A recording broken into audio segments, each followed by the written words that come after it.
friend just broke up with his wife and I stayed the weekend to support him, but when I got home, I want to start by saying if somebody told me that one weekend away will destroy everything that I've built, I would say, you are absolutely right, crazy. But here I am, with my marriage that is all but over, and my life as miserable as it can be. For starters, it began surprisingly my closest friend, Mark, had what could be described as the worst phase in his existence. He looked like a man on the edge because his wife left him for another man the previous week.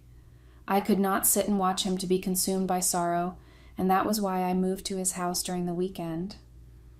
What I did for him was the least I could offer him, considering the fact that he has been there for me most of the time. At first, everything seemed fine. I checked in with my husband Chris before I left, and he seemed okay with it, maybe a little distant, but nothing out of the ordinary. I thought I was doing the right thing, but the moment I came back home, everything felt wrong. Chris was cold, and the warmth we'd built in our relationship seemed to have disappeared overnight. I couldn't have imagined that one act of kindness would be the spark that would ignite the flames of everything falling apart.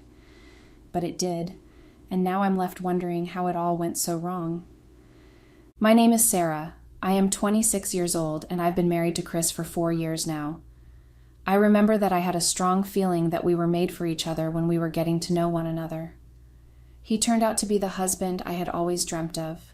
He was caring, working, and very motivated in putting up a good life together. In the beginning of our union, he treated me as the most important person in his life. He would come home with things like balloons after work, or write me a love note and leave it on the fridge. Things like, "You can do it." There was a bond, like we stood hand in therefore, we prepared to face any challenge as a team. But as time went on, things started to shift. Chris began focusing more on long-term goals, like saving for a house and planning for our future. I admired his dedication, but I started feeling like the present didn't matter as much to him anymore.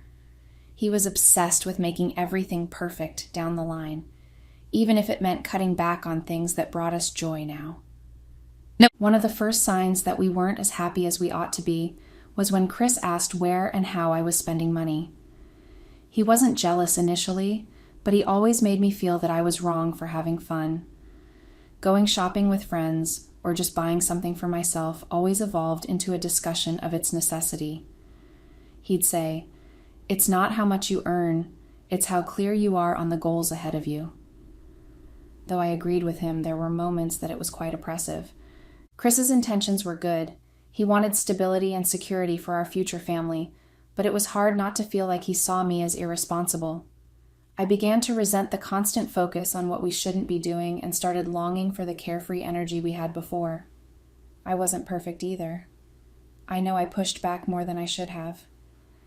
But even then, I never doubted that we loved each other and could work through our differences. Mark, my best friend from college, rang me one day, informing me that his wife wanted a divorce. It took me a few seconds to respond. I first met Mark in college, and he stood by me at every stage of my life, good and bad.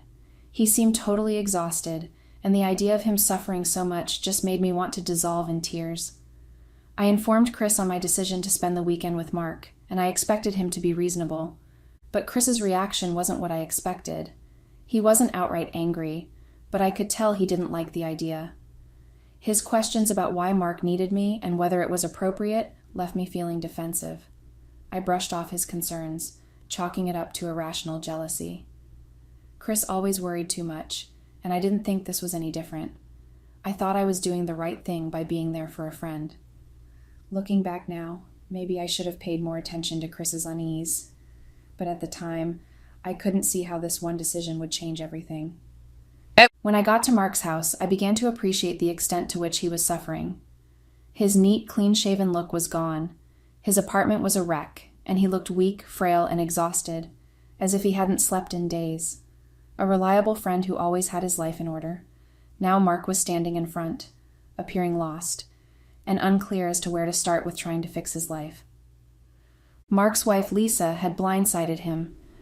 After 10 years of marriage, he discovered that she'd been seeing someone else, a colleague at her office. When he confronted her, she didn't even try to deny it. Instead, she said she wasn't happy anymore, and that she had been feeling trapped in their marriage for years. The betrayal cut him deeply, and as he told me everything, his voice cracked several times. "I gave her everything, Sarah," Mark said while he was looking at the floor. "In the end, she willingly threw everything away from the life I provided for her and the man I was for someone else. He does not even understand what he was wrong about." Hearing the pain in his voice broke my heart. Mark had always been a kind, reliable person. He didn't deserve this. I wanted to say something comforting, but the truth is, I didn't know what to say. I tried to reassure him, telling him that he wasn't to blame, but it felt hollow, like nothing I said could make a difference. And throughout the weekend, we were able to spend hours discussing. This is what Mark said to me. I sensed for the whole of last year Lisa wanting to turn away from me. She proceeded not to pay attention to conversations, went out a lot more often, and slowly drifted apart. It is worth noting that many of the examples she compiled were rather reminiscent of my own marriage. It was beginning to feel more and more like Chris and I, and as Mark painted a picture of how Lisa gradually became distant and icy, I recalled the distant coldness that was beginning to seep into my relationship with Chris.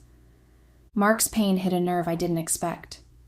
I started wondering if Chris felt the same way about me, like I was slipping away, becoming someone he didn't recognize. It wasn't that I'd been unfaithful or that our marriage was falling apart like Mark's, but I couldn't deny that something felt off. Through the days of the weekend, Mark and I realized we are getting used to this pattern. We cooked together, cleaned up his apartment, and then watched some older movies to help him get his mind off things. It was familiar. I could almost say it was friendly. Like after all, we felt we are back to normal, like when we were just friends. One night, after a particularly emotional conversation, we stayed up late talking. The rain was pouring outside, and the apartment felt eerily quiet, except for the sound of the storm. Mark was sitting on the couch, a glass of wine in his hand, and I was curled up in the armchair across from him. "I'm not sure I can do this, Sarah," he whispered. "I know that if I had to start over again, then it would feel like an impossibility." "You can," I said softly. "You're stronger than you think, Mark. You'll get through this." He suddenly locked eyes with me, and I felt this sudden weight, some kind of understanding that coursed through me and made me breathless. I couldn't tell whether it was the wine, the hour, or the openness we were at that moment sharing. But everything was slightly off. There was no objectification, no rude gestures, no sexual comments, but it was close enough to make me uncomfortable. I quickly stood up and started gathering the empty glasses. "It's late," I said, trying to break the tension. "We should get some sleep." This time, Mark simply nodded, and after that his gaze remained on me for a little longer, before he stood up and went to his own room. To think freely and in peace, I got to the guest room, shut the door, and sat on the bed. Part of me wanted to disregard it as nothing, as a moment which arose from lack of sleep and the overwhelming feelings I had at the time. But as I lay in bed that night, staring at the ceiling, I couldn't shake the feeling that something had shifted.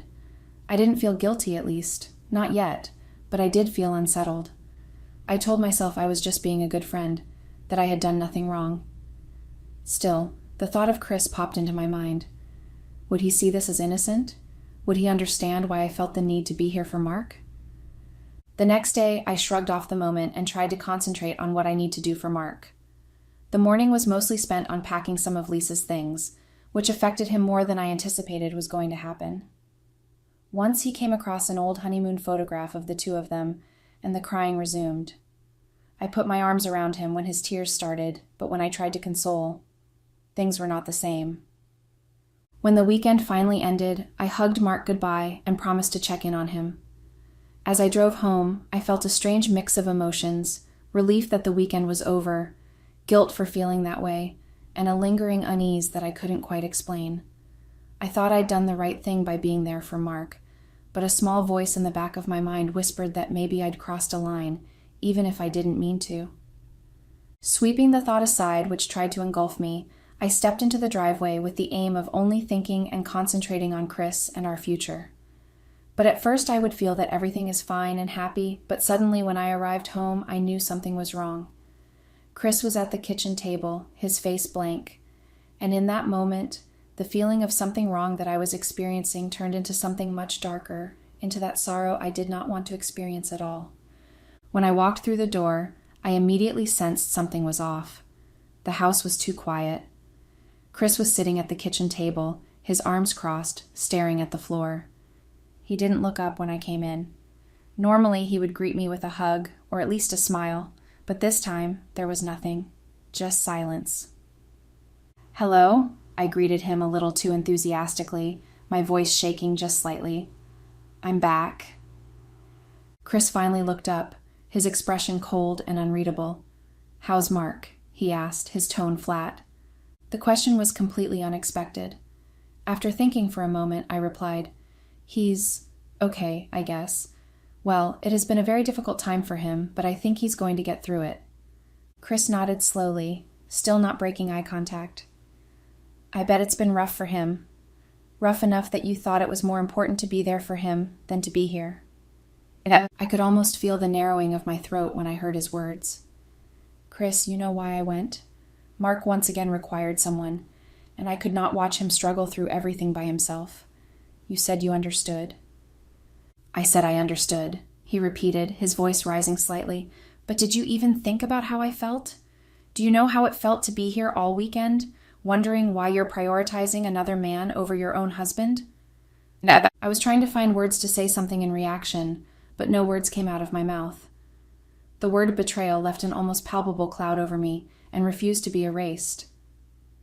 "Chris, it wasn't like that," I said finally, trying to keep my voice calm. "Mark's my friend, you know that. He's been through so much, and I just wanted to help him." Chris then shook his head and laughed bitterly. "Help him? Don't you even know how this looks? You leave all responsibilities behind just to be with him for 2 whole days, and I am allowed to be fine with that? It's not about appearances," I snapped, my frustration bubbling to the surface. "Mark needed me. I wasn't going to let him down just because you're insecure about it." "Insecure?" Chris fired back, namely stood up from the table. "And what do you think this is, insecurity? This is about respect. This is about the fact that for months now, you've been physically distancing yourself from me, and I begin feeling like you don't see me half the time. And now you're running off to play savior for someone else?" His words hit harder than I wanted to admit. I crossed my arms, trying to maintain some semblance of control. "You're overreacting, Chris. Nothing happened, and you know it." "Do I?" he said softly, though there was still an edge to his words. "Do I really know that? Because from where I'm standing, it seems like you've already withdrawn from this marriage a long time ago." I froze, unable to respond. Deep down, I knew there was some truth to what he was saying, but I wasn't ready to face it, not yet. Instead, I defaulted to defensiveness. "You cannot be serious. That is unfair," I protested. "What are you turning this into, or making this? What do you want to transform this into now? I've been here, Chris. I've been trying." "Have you?" he asked, his eyes narrowing. "Because it doesn't feel that way. It feels like you're here physically, but mentally, you're somewhere else entirely. And this weekend just proved it." I catch the guilt that I have been trying to deny for days now, but instead of acknowledging it, I worked hard to hide it from him. "What do you expect me to tell you?" I sighed, anguished, putting my back towards him. "I want you to be honest with me," Chris said, his voice firm. "Why does it feel like I'm the only one fighting for this marriage? Why does it feel like you've already given up?" My hands were in tight fists, and there were tears welling within my eyes. "Well, that's not true," I replied, though deep within I was unsure if what I said was actually true. "I'm trying, Chris. I really am." He sighed, running a hand through his hair. "You don't see it, do you? You don't see how distant you've been. You don't see how much it's hurting me. And now you expect me to believe that spending the weekend with another man was just about being a good friend?" "It was about being a good friend," I said, my voice rising. "Mark needed me. I wasn't going to abandon him." "And what about me?" Chris shot back. "Do I not need you? Do I not deserve your support, your time, your attention? Or is that reserved for everyone but me?" The room fell silent, his words hanging heavy in the air. I didn't know how to respond. I wanted to defend myself, to explain that I hadn't meant to make him feel this way, but the truth was, I didn't have an answer. Chris finally broke the silence. I don't know what's happening between us, Sarah, but it's not working. And if you can't see that, then maybe you're right. Maybe this marriage isn't as important to you as it is to me. Without another word, he walked past me and headed to the bedroom, leaving me standing alone in the kitchen. I felt a mix of anger, guilt, and sadness swirling inside me, but I couldn't bring myself to follow him. Instead, I stayed there, staring at the empty table, wondering how everything had spiraled so far out of control. The tension between Chris and me had been growing ever since I came back from Mark's place. Every conversation felt strained. Every glance was loaded with unspoken accusations. I tried to act like everything was fine, like we could sweep our problems under the rug and move on, but Chris wasn't letting it go. One evening after dinner, it all came to a head. Chris was unusually quiet, barely touching his food.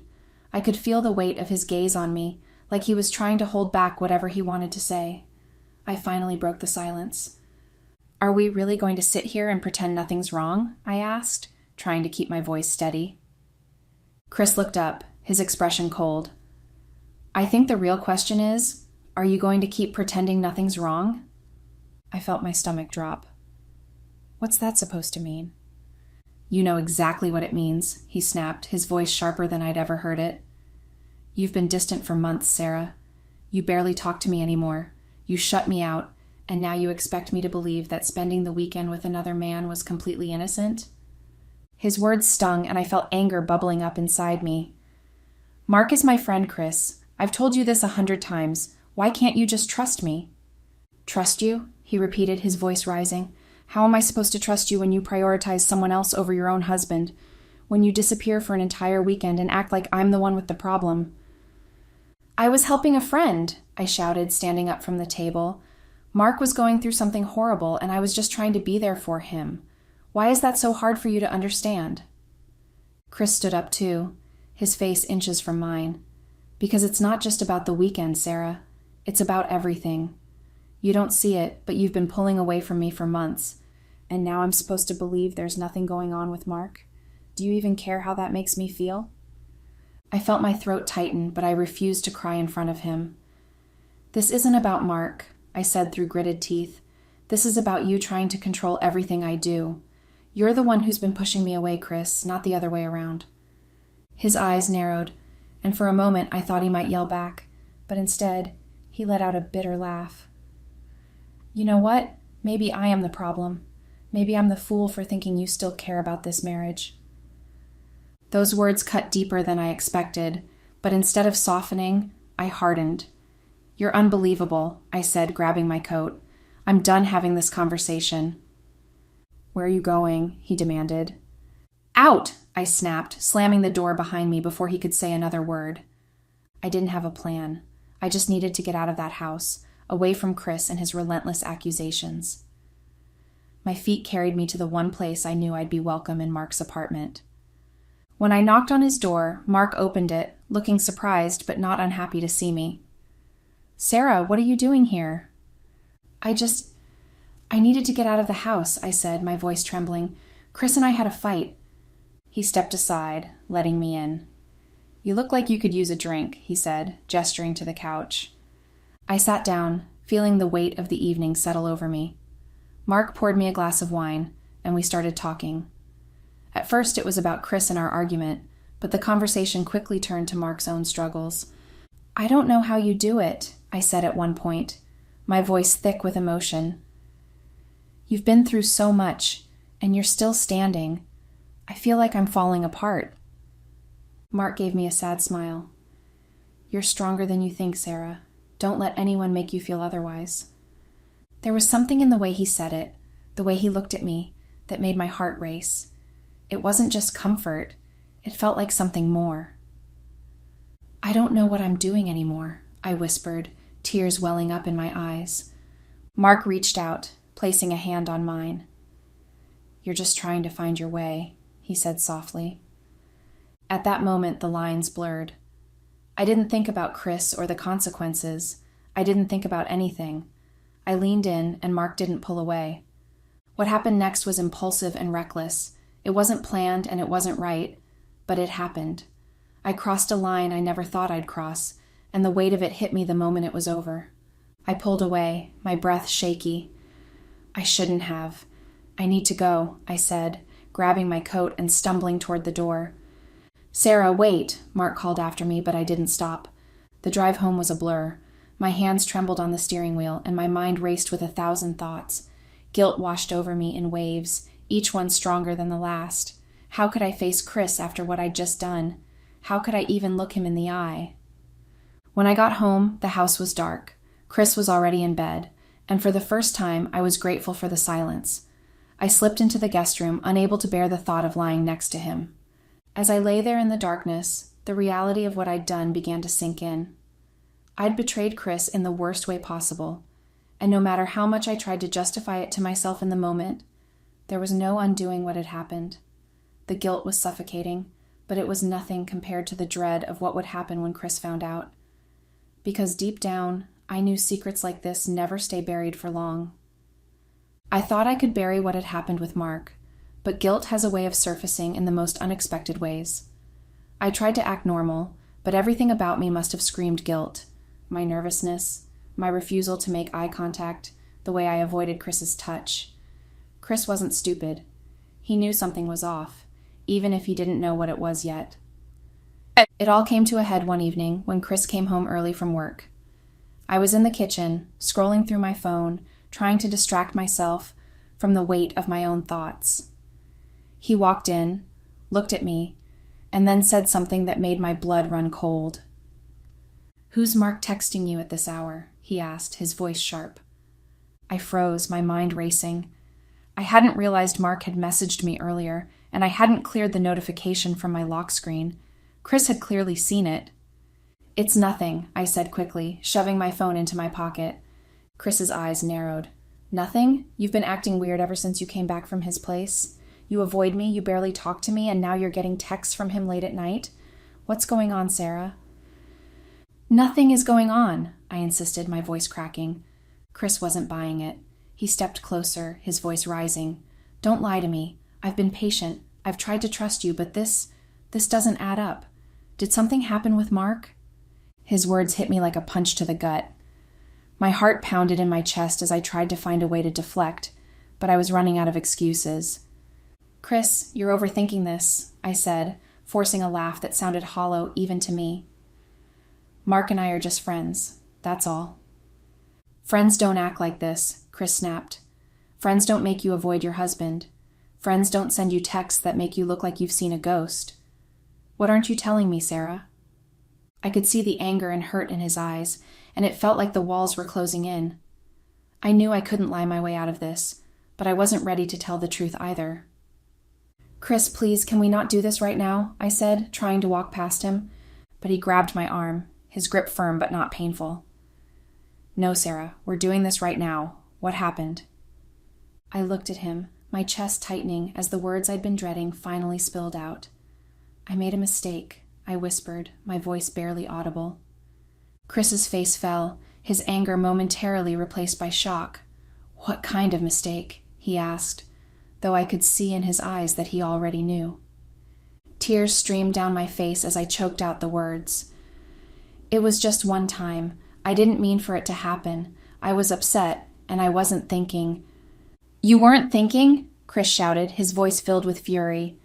"You weren't thinking when you betrayed me? When you threw everything we've built away?" "I'm sorry," I sobbed, reaching for him, but he stepped back like my touch burned him. "Sorry?" he spat. "You're sorry? You think that fixes this? Do you even understand what you've done, Sarah? Do you know how much I trusted you, how much I fought for us? And this is how you repay me?" I tried to explain, to make him see that it wasn't about him, that it was my own weakness, my own mistake, but every word I said only seemed to make things worse. "You don't get to blame this on your emotions or a bad night," Chris said, his voice shaking with a mix of rage and despair. "You made a choice. You chose to betray me. You chose to ruin us." "I didn't mean to hurt you," I said desperately. "Well, congratulations," he said bitterly, "because you've done just that." He turned away, pacing the room like he didn't know what to do with himself. Then, after a long silence, he looked back at me, and I could see the resolve in his eyes. "I can't do this anymore," he said, his voice low but firm. "What do you mean?" I asked, my heart sinking. "I mean this marriage is over," he said, his words like a dagger to my chest. "I can't stay with someone who doesn't respect me, who doesn't value what we've built. I deserve better than this." "Chris, please," I begged, reaching for him again. "We can fix this. I'll do whatever it takes. Please don't give up on us." But he shook his head. "You already gave up on us, Sarah. The moment you chose someone else over me, you ended this marriage. I just didn't realize it until now." He walked out of the room, leaving me standing there, broken and alone. The weight of what I'd done crashed down on me all at once. I had destroyed the one thing I thought was unshakable, and there was no going back. At that moment, I knew I had lost Chris forever. And the worst part, I had no one to blame but myself. The days after Chris walked out felt like a blur. At first, I held on to a sliver of hope that he would cool down and we could talk things through. I sent him texts, left voicemails, and even drove by his office once, hoping to catch him for just a few minutes. But every attempt was met with silence. Chris wasn't just angry he was done. The reality hit me hard when I received the divorce papers a week later. My heart sank as I read the words on the page. It wasn't just a threat or a moment of anger. Chris was serious about ending our marriage. I tried to reach out one last time, begging him to meet with me so we could talk. But his response was clear and final. "There's nothing to talk about, Sarah. You made your choice, and now I'm making mine." I felt like the ground had been pulled out from under me. The man who had once loved me more than anything now wanted nothing to do with me. I couldn't believe it was over, just like that. As the divorce process moved forward, the cracks in my life started to widen. Friends I thought I could lean on began to pull away. Some didn't want to get involved, and others clearly sided with Chris. It wasn't long before I noticed the judgment in their eyes, the whispers behind my back. Even the friends who didn't say anything outright stopped calling, stopped inviting me to things. The loneliness was crushing. I'd always thought of myself as independent, someone who could handle anything life threw at me. But now, without Chris, and without the support of my friends, I felt completely lost. The walls of my apartment, once filled with warmth and laughter, now felt cold and suffocating. I had plenty of time to think, really. And with every passing day, the weight of my actions pressed down on me harder. I replayed every argument with Chris, every moment of tension, and most painfully, that night with Mark. What had I been thinking? How could I have let things spiral so far out of control? The worst part was knowing that Chris had been right. I had pulled away from him. I had let my frustrations and selfishness cloud my judgment. Instead of working through our problems, I'd chosen the easy way out, and it had cost me everything. One afternoon, I saw a photo on social media that stopped me in my tracks. It was Chris, smiling, surrounded by a group of friends at a barbecue. He looked truly happy. For a moment, I felt a flicker of relief, thinking maybe he was doing okay. But that relief quickly turned into a deep, aching pain. He was moving on, building a new life without me. And here I was, stuck in the mess I'd created. I started to understand that I wasn't just mourning the loss of Chris. I was mourning the life we had planned together, the home we wanted to buy, the vacations we talked about, the future that now seemed so far out of reach. I had taken it all for granted, and now it was gone. The isolation became unbearable. Nights were the hardest. I would lie awake, staring at the ceiling, replaying everything over and over again in my mind.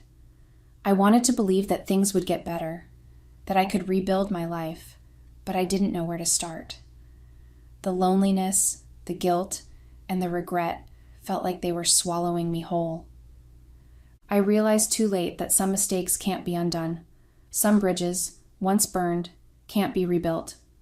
Chris had been my anchor, and without him, I was adrift. The life I had taken for granted was gone, and the emptiness it left behind was a constant reminder of how far I had fallen.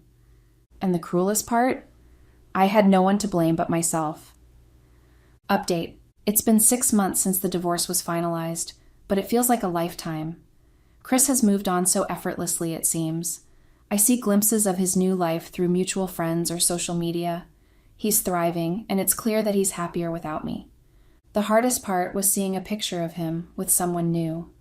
She looked radiant, standing next to him with a smile that mirrored his. They looked like they belonged together, like she fit into the life I was supposed to share with him. I couldn't help but wonder if she was everything I wasn't understanding, supportive, unbroken. It was a painful reminder of how far I had fallen in his eyes. I've spent countless nights replaying everything in my mind, trying to pinpoint the exact moment when I lost him. Was it when I started pulling away emotionally? When do I put my frustrations ahead of our relationship? Or was it that single reckless choice that shattered everything? The truth is, it doesn't matter anymore. I can't undo what I've done. I thought I was justified in supporting my friend, but I let my emotions and selfishness cloud my judgment. I lost sight of what truly mattered, and in the end, I pushed Chris away when he was the one person who always stood by me. I see now that Chris wasn't perfect, but neither was I. He fought for our marriage until the very end, and I didn't. I let resentment fester, and I made choices that I'll regret for the rest of my life. Life after Chris has been empty. I've tried to pick up the pieces, but it's hard when everything reminds me of what I had and lost. The apartment feels too quiet, and the friends I thought would always be there have drifted away. I used to think I was strong enough to handle anything, but losing Chris has shown me just how fragile I really am. The worst part is knowing he's living the life we once planned together, just not with me. The house we dreamed of, the future we talked about, the love we were supposed to share, it's all his now, but I'm not part of it, and I have no one to blame but myself. If I could go back, I'd do everything differently. I'd listen more, fight harder, and appreciate what I had before it was too late. But life doesn't work that way. Some mistakes leave scars that never fade, and some losses can never be undone. I thought supporting my friend was the right thing to do, but I ended up losing everything I cared about. Now, all I can do is live with the pain I created and hope that someday I'll find a way to forgive myself, even if Chris never could.